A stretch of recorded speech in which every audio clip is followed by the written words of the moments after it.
Welcome to episode 64 of our Sperduti Fitness Podcast. I'm your host, Brian. I'm here with my co-host, Beth. Before we jump into today's topic, Coach Beth's going to take us through a few announcements. Hey, everyone. Welcome back to the podcast. Don't forget, the Sperduti Fitness 12-week transformation challenge is launched, and it is open for the next enrollment. $500 cash prize to the winner. This is one of the first transformation programs to combine fitness and nutrition education. The next transformation challenge is going to start on April 3rd, and that's a Monday. Head over to the Sperduti Fitness Facebook page and click on the 12-week transformation link. Grab a friend and let's get transformed. Now, let's get into today's topic. And on today's podcast, we're going to be talking about Hashimoto's disease, what it is, how it's diagnosed, how it's treated. Now, again, we are not doctors. We're just reading research that Beth and I have put together because we have had some clients that are suffering with this issue. And we always ask that if there are doctors or anybody out there that is more well-versed in this area, we would love to have them on to go more in depth. But this is what Coach Beth and I have researched and put together for everybody out there. So I'll start out with a little explanation of what Hashimoto's disease actually is. Hashimoto's disease is an autoimmune disorder that affects the thyroid gland, causing it to produce less thyroid hormone than your body needs. This can result in a condition called hypothyroidism, which is characterized by the number of symptoms, including fatigue, weight gain, feeling cold, and other things. Weight gain is a common symptom of hypothyroidism, as the decrease in thyroid hormone can slow down your metabolism and make it harder for the body to burn calories. This can lead to weight gain, especially if you're eating the same amount of food that you were before your thyroid function decreased. It's important to note that there are many factors that can contribute to weight gain, including genetics, lifestyle factors, and other medical conditions. So if you have Hashimoto's disease and are experiencing weight gain, it's important to talk to your doctor to determine the cause and develop a plan to manage your symptoms. In some cases, treatment with thyroid hormone replacement medication can help as well, correct the underlying hormonal imbalance and improve your metabolism, leading to weight loss. However, it is important to remember that weight loss is not always a guaranteed outcome, and a healthy diet and exercise routine can be important for managing your weight and overall health. That was a lot to digest right there, people. No, but that's what we do. We bring a lot of information and discussion on topics to the podcast. To me, it's something that's very new. You've heard about hypothyroidism and hyperthyroidism and all these things that happen around it. So I think it's so important for people to know about Hashimoto's and to be aware of what's happening in your body. This is why, and I've said it on many podcasts that we've had before, and my clients will hear me talk about it all the time, is self-reflection. It's so important to, if you are having any of these type of things, or you're not sure about yourself having this type of symptoms or things, it's so important to talk to a healthcare professional to dive into this conversation with your doctor. So some of the symptoms that people may experience even start to even acknowledge the fact that Hashimoto's might be a thing. Hashimoto's disease is an autoimmune condition that affects your thyroid gland, which is responsible for producing hormones that regulate your metabolism and other bodily functions. This disease can cause a range of symptoms that vary in severity, and they may include fatigue. Even with adequate rest and sleep, they may still feel overtired. So it's important to, this is why we have our clients track your sleep. Let's have data. Some of the other symptoms, weight gain. Hashimoto's disease can cause a slowing of your metabolism, which can lead to weight gain with those hormone imbalances. Hair loss, thinning of your hair, especially on your scalp or your eyebrows. Joint pain, experience significant joint pain, stiffness, or even swelling. Cold intolerance. People with Hashimoto's disease may feel cold more often than usual, even in warm environments. Constipation, a slowed metabolism, and decreased activity from feeling tired can affect your digestive system and lead to constipation. There also can be some mood changes. Depression, anxiety, irritability, difficulty concentrating. Some other symptoms, dry skin, itchy skin, or have a pale, waxy appearance. or maybe there may even be some irregular menstruation. Hashimoto's disease can cause irregular menstrual cycles or heavy periods. And some people will also experience some muscle weakness. Some people with Hashimoto's disease experience muscle weakness or difficulty with physical activity. So it's important to note that not everyone with Hashimoto's disease will experience all of these symptoms. And these symptoms can vary in severity from person to person. So if you are experiencing any of these type of symptoms, it's important to be self-reflecting, taking this data down, and talk to a healthcare professional for proper diagnosis and management of Hashimoto's disease. Yeah, and Hashimoto's disease is typically diagnosed based on blood work that elevates thyroid function and detects the presence of antibodies that are characteristic of the condition. The specific blood tests that are used to diagnose and monitor Hashimoto's disease may include thyroid stimulating hormone tests. This test is measure the level of TSH, a hormone produced by the pituitary gland that stimulates the thyroid gland to produce hormones. In Hashimoto's disease, the TSH levels are often elevated, indicating an underactive thyroid gland. Also, thyroid hormone tests. These tests measure the levels of thyroid hormones, including thyroxine, T4, and tridothyroxine, T3. In Hashimoto's disease, levels of these hormones may be low, indicating an underactive thyroid gland as well. An antibody test is also used. These tests detect the presence of antibodies that are specific to Hashimoto's disease, including thyroid perodasis antibodies, TPOAB, and thyroid globulin antibodies. The presence of these antibodies indicate an autoimmune response that is attacking the thyroid gland. And also ultrasound can be used as well. This imaging test uses high-frequency sound waves to produce images of the thyroid gland. An ultrasound can help elevate the size and appearance of the gland and detect any nodules or other abnormalities. Blood work is an important tool for the diagnosing and monitoring of Hashimoto's disease, but it is important to work with a healthcare professional who can interpret the results and provide an appropriate treatment and management. If you are concerned about Hashimoto's disease or experiencing symptoms, talk to your healthcare provider again about the possibilities of getting blood work done.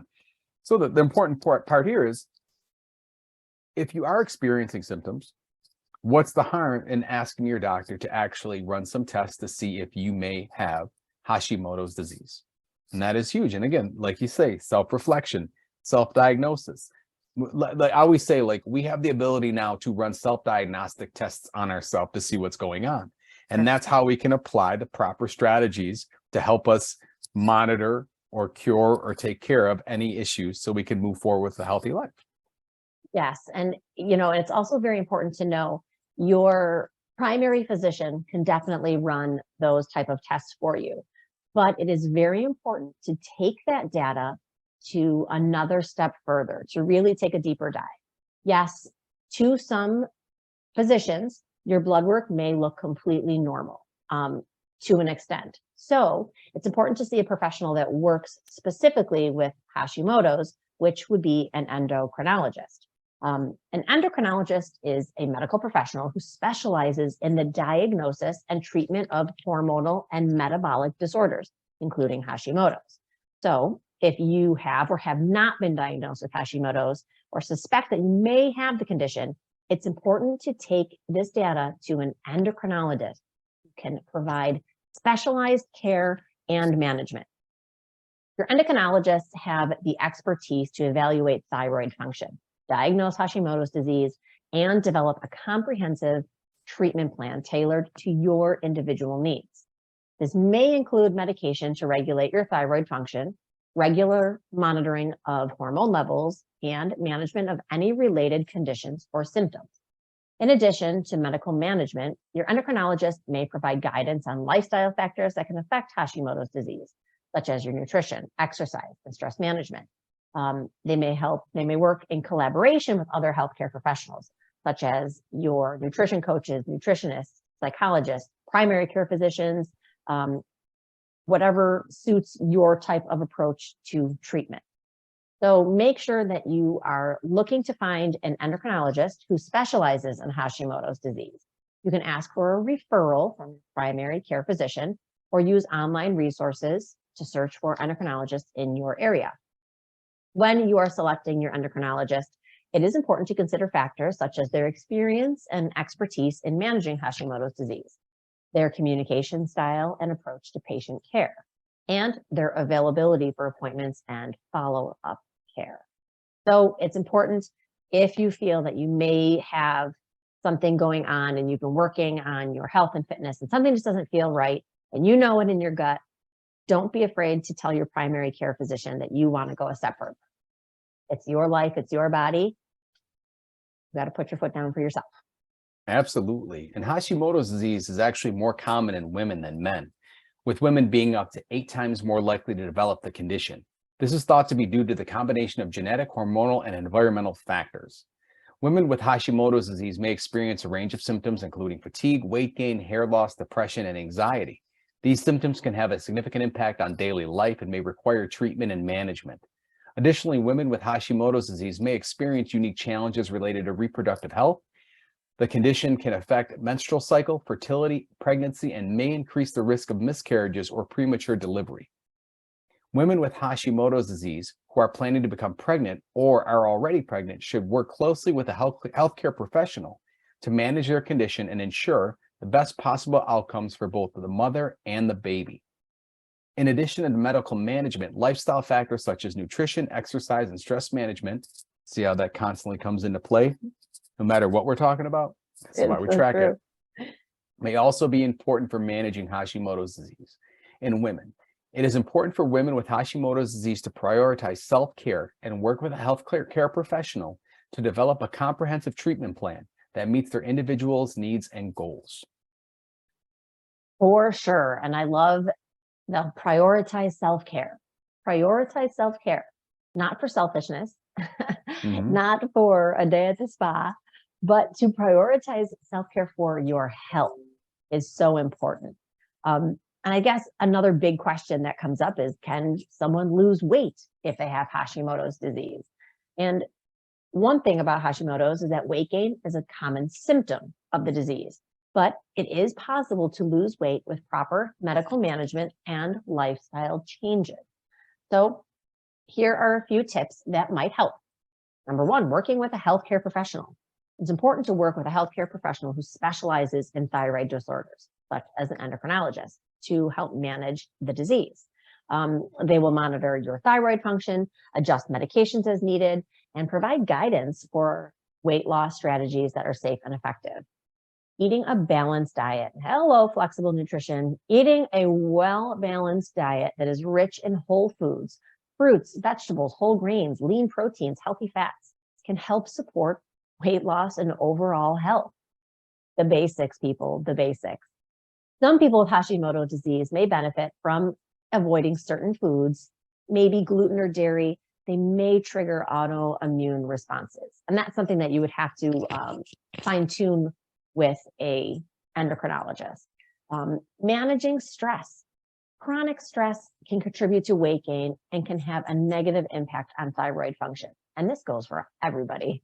Engaging in stress-reducing activities such as meditation, yoga, deep breathing exercises can help manage stress and support weight loss efforts. Exercising regularly. Regular physical activity can help boost metabolism, burn calories, support weight loss. However, it is important to work with a healthcare professional to develop an exercise plan that is appropriate for your individual needs or limitations. And of course, getting enough sleep. Adequate sleep is important for overall health and can help support weight loss efforts. Aim for 7 to 9 hours of sleep per night and establish a consistent sleep routine. It is important to keep in mind that weight loss may be a slow and gradual process with Hashimoto's, and it may take some trial and error to find the right approach that works best for you. Additionally, weight loss should not be the sole focus of treatment and management, as the primary goal is to achieve your optimal thyroid function and overall health. That is really important. Yeah, absolutely. And you notice a trend here. It's a lot of the topics that we discuss: healthy lifestyle, exercise, stress management, enough sleep is one of the things all of these tend to focus on. So no matter the issue you're dealing with, You still need to get regular exercise. You still need to eat a well-balanced diet. You still need to manage stress, and you still need to get enough sleep. Mhm. You know, and speaking of exercise, exercise can be beneficial with people with Hashimoto's disease, but it's important to approach it carefully and work with a healthcare professional to develop a safe and effective exercise plan. This is when we talk about open line of communication between clients and trainers when it comes to developing plans. You don't just want to do something where you're going to just, the goal isn't just to beat the crap out of somebody with a plan, to make a very smart, adaptive, progressive plan that somebody can stick to, which has short-term goals, medium-term goals, and long-term goals. And also taking into account how that person's feeling as well. Regular exercise can help to improve thyroid function, boost metabolism, and promote weight loss, which can be particularly helpful for people with Hashimoto's disease, who may experience weight gain as a symptom of the condition. Because again, as we said, weight loss, you can achieve weight loss. It may be slower, but it can be achieved. That's why it's important to stick to the game plan. However, it is important to start slowly and gradually increase the intensity and duration of exercise to avoid overexertion and any exuberating symptoms, which is why we do program management. This may involve low impact exercises such as walking, cycling, swimming, and strength training exercises that focus on building muscle. It is also important to pay attention to how your body responds to exercise and adjust your routine accordingly, which we talk about. If you experience fatigue, muscle weakness, or other symptoms during or after exercise, it may be a sign that you need to rest or adjust your routine. Because if you're already experiencing symptoms of Hashimoto disease, and one of them is weakness and one of them is fatigue, well, then you have to let your trainer know that you're experiencing those things, and you can pull back on the intensity and frequency and volume of your program. Additionally, people with Hashimoto's disease may have other health conditions or complications that need to be considered when developing an exercise plan. For example, if you have joint pain or mobility issues, you may need to modify your exercise routine with a physical therapist to develop an exercise routine that is safe and effective. Overall, exercise can be a valuable tool for managing Hashimoto's disease, but it is important to approach it carefully and work with a healthcare provider or a personal trainer to develop a plan that meets your individual needs and goals. I think what I love most about this topic too is how it really brings back, do what your body can do. Do not program someone, do not try to do things that are just going to beat your body down. Thinking about movement with walking, swimming, just building muscle. We're not talking hitting those HIIT cardio classes and jumping all over the place and jumping off of boxes and jumping that is stress on the body. So it is so important that when you think about exercise with Hashimoto's, it's just basically, let's start with movement patterns and go from there. And of course, what goes hand in hand with our exercise is nutrition. So nutrition can play an important role in managing Hashimoto's disease. As a balanced and nutrient-dense diet can help to support thyroid function and promote overall health. Some dietary strategies that may be beneficial to people with Hashimoto's disease could be some of the following. Eating a variety of nutrient-dense foods, focusing on consuming a variety of whole foods, including fruits and vegetables, whole grains, your lean proteins, healthy fats. This will help make sure that you are getting all of the vitamins, minerals, and nutrients that your body needs to function properly. This is why we focus so much of the education on nutrition, so that people are giving their body the nutrients that it needs in order to grow, repair, and build. Avoiding certain inflammatory foods. Now, some people with Hashimoto's disease may be sensitive to certain foods that may trigger some type of inflammation in the body. This could be things like gluten, dairy, soy, and heavily processed foods. So consider working with a nutrition coach or another healthcare professional to determine if there are any specific foods that you should avoid or limit in your diet. Always looking to support your gut health. Your health of your gut can have a significant impact on your overall health, including your thyroid function. Consider incorporating probiotic-rich foods such as yogurt, kefir, or fermented vegetables into your diet to support gut health. Ensuring that you have adequate nutrient intake. People with Hashimoto's disease may be at a risk for nutrient deficiencies, particularly vitamin D and selenium. So consider incorporating foods that are rich in these nutrients, such as fatty fish, eggs, nuts, and seeds into your diet, or consider taking a supplement if recommended by your healthcare professional. There's also something that may be new to people to hear, that managing your iodine intake. So iodine is a key nutrient that is necessary for thyroid function, but too much iodine can be harmful for people with Hashimoto's disease. So make sure, again, you are working with a healthcare professional to determine the appropriate amount of supplements or individual needs for your diet. Overall, a balanced and nutrient-dense diet that focuses on whole foods and supports your gut health can be beneficial for managing Hashimoto's disease. Consider working with a healthcare professional to develop a personalized nutrition plan that meets your individual needs and goals. And to piggyback off of that, we've talked about exercise. We've talked about nutrition. Now we're going to talk about one of my favorite things, and that's sleep. and how sleep can affect Hashimoto's disease. Sleep is an important aspect of overall health and well-being. It can play a role in managing Hashimoto's disease. People with Hashimoto's disease may experience disturbances in sleep patterns, as the condition can cause symptoms such as fatigue, anxiety, and depression, which can make it difficult to fall asleep or stay asleep. However, getting adequate restorative sleep is important for managing the condition, as it can help to support thyroid function, regulate metabolism, and improve overall health. Some tips for improving sleep for people with Hashimoto's disease include establishing a regular sleep routine. Try to go to bed and wake up at the same time each day, even on the weekends. Create a relaxing sleep environment. Make sure your sleep environment is cool, quiet, and comfortable. Consider using blackout curtains, earplugs, white noise machines to minimize distractions. Practicing relaxation techniques. Incorporate relaxation techniques such as breathing, meditation, yoga into your bedtime routine to help you relax and fall asleep. Avoid stimulating activities before bedtime. Avoid using electronics such as smartphones, tablets, computers for at least an hour before bedtime, as the blue light can interfere with sleep. Instead of try reading a book or taking a warm bath instead.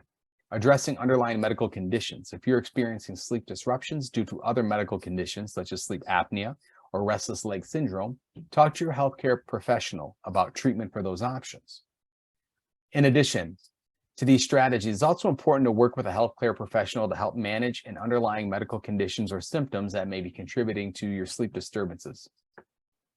They may recommend medications or other sleep therapies to help improve sleep quality and manage symptoms of Hashimoto's disease. The wild thing with all of the things I just talked about is that's what we recommend to our clients without Hashimoto's disease. Everything there 100%. is what we talk about with clients all the time. Yes. Like, I'm telling you, we're making t-shirts about sleep because sleep is so underrated. Like, it is the most underrated weight loss tool. Sleep. Yeah, sleep. Absolutely.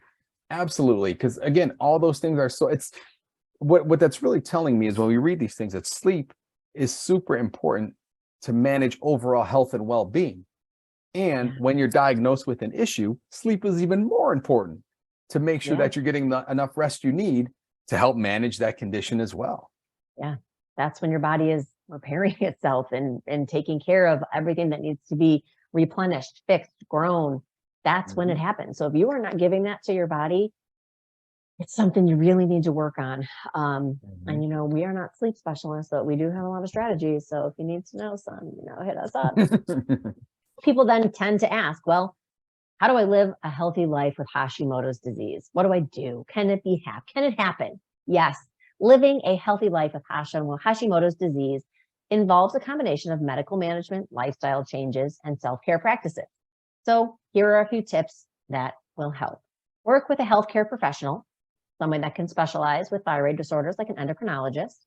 They help monitor that function.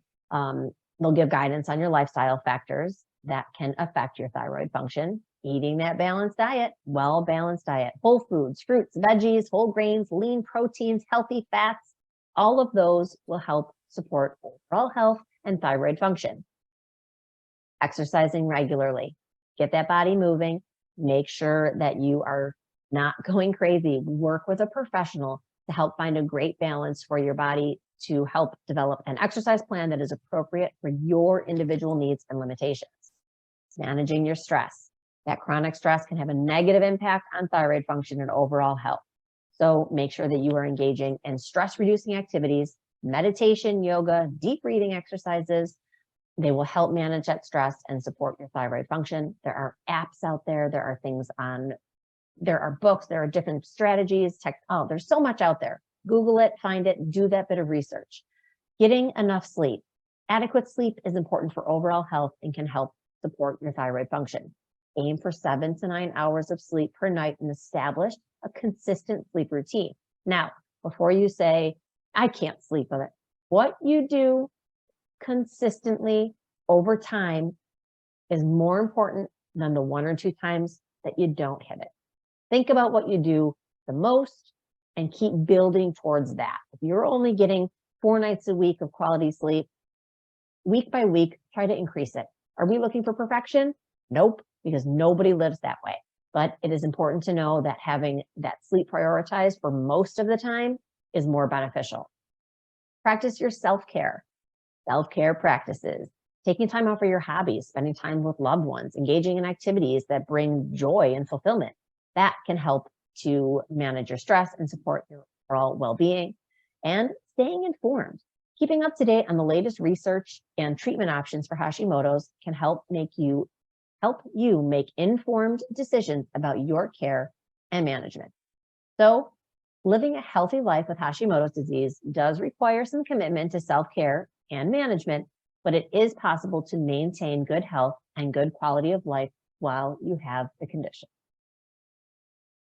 Yeah, and that's hopefully you guys took something away from that. We were able to, like we said, Coach Beth and I working with so many clients, we wanted to be able to explain from our research that we've done what Hashimoto's disease is, how it's diagnosed, how sleep affects it, rest affects it, exercise affects it, nutrition affects it. And again, we're by no means doctors.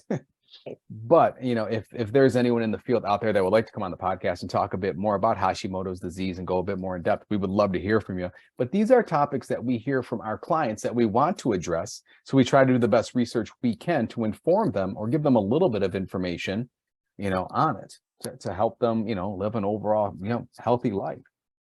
Yeah. And I think in this day and age where our medical field is bombarded so much, I think it is very easy, and this is not a knock on our healthcare professionals, but it's very easy for practices to be so overwhelmed with patient care that things do get missed. It's definitely possible to get missed. So it's so important to have that open communication with your doctor's office to say that, if you feel like you need to go a step further, then you need to do that. Because there are specialists out there that can help people take that deeper dive and maybe you do, maybe you don't. But you won't know until you actually take those steps. And it's not something that changes overnight. It is something that's going to take time. So while in the beginning of Hashimoto's treatment, it can seem like it's daunting. It's going to, but it just is another way to look at it is, what, I have this much time now to start working on myself. Now I'm really going to take a deep dive and look. And yeah, it can be overwhelming, but being in a community of people that can support you is also a great option, which we actually didn't put in our notes, but I think it's a great place. There's support groups for literally everything. So there is most likely a group out there, people that are experiencing the same type of things that you are. So find those groups. If you have a group that somebody would like to share, go ahead, let us know, and we can pass that information on to our viewers. Absolutely. And that's, don't be afraid to talk to your doctor about these things. Again, run a self-diagnostic test on yourself and figure out what the best treatment methods are to help you achieve a healthy lifestyle, a healthy living. That's the most important thing. So hopefully you guys like the format of this podcast. I know Beth and I do, because we like talking about stuff like this because it's super interesting. And again, it's stuff that we talk to clients about a lot and things that just need to be addressed because people just don't know. So if we can give a little bit of information that people can go back to their doctors if they are experiencing any of these symptoms and talk to them about it and, see what's going on and have the proper tests run to help them, again, live a healthy life. Yep, you got it. Awesome. So we're going to post this as well. Hopefully you guys like the podcast today. I think we'll close it out there because that was a lot on Hashimoto's disease. So for myself and Coach Beth, we will catch you guys next podcast. See you next time.